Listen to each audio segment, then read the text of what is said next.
Turn our attention to some news from Asia now. Today on Asia Live, we're heading to our bureau in the Thai capital, Bangkok, where we join our regional correspondent, Cyril Payang. Hello there, Cyril. We're going to first take a look at a story that's making life a misery for many Thai people right now, the floods that are covering a quarter of the country's provinces. Yes, indeed. There is a big concern here in Thailand. We are just in the peak of the rainy season, in the heart of the monsoon here in Southeast Asia. And honestly, everybody is really checking every day the weather, whether we will have more heavy rain, massive rain here as we experienced in the past weeks. Already 27 provinces in Thailand, basically in the north of the country, are really affected by flooded. And the big concern is that the huge dams we have in upcountry, the north, are already full of water. There is a very traumatic experience, a traumatic experience of the 2 years ago historical floodings which affected Thailand, which killed 800 people, which partially paralyzed the economy of the country. And in the minds of everybody here, on the front page of any newspapers here in Thailand, the questions remains the questions is pointing fingers on the government ability to handle the crisis or not. And I understand you've also got a news story for us from Cambodia.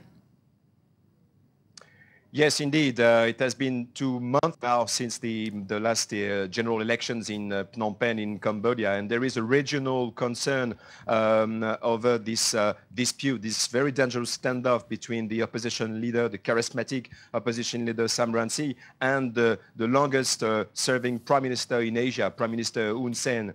And it doesn't seem we have any compromise ahead or around in this standoff. And on the contrary, there is no talk on schedule between the two sides. And on the contrary, Sam Rainsy, the opposition leader, is calling for nationwide strike in the coming days, very probably. So we don't see any end so far to this very deep political crisis in the neighboring country, Cambodia. OK, worrying times for Cambodia, but let's head back to Thailand now. The kingdom is known as one of the world's most popular tourist destinations. Ever more Chinese joining the hordes of international visitors. In fact, Chinese travellers have now become the main backbone of the tourist industry. A big driver of Thailand's popularity right now is the popular success of the Chinese comedy film Lost in Thailand.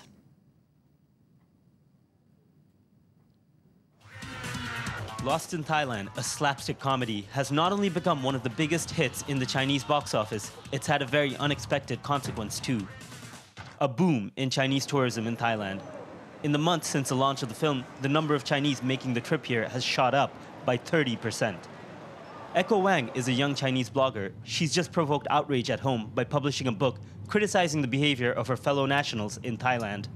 It's designed for Chinese, I can say that. This is my impression. The tourists often arrive from remote provinces all around China. They move in groups, with no exceptions. Their trips are rigidly organized. Some tour operators tailored the trip around the Lost in Thailand film.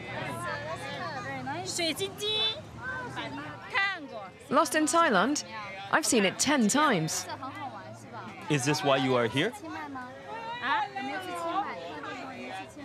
Yes, of course. That's exactly why I'm here. What is most interesting for you here? I want to see exactly where the film was made. It's my first trip overseas. I love Thailand. It's a great country.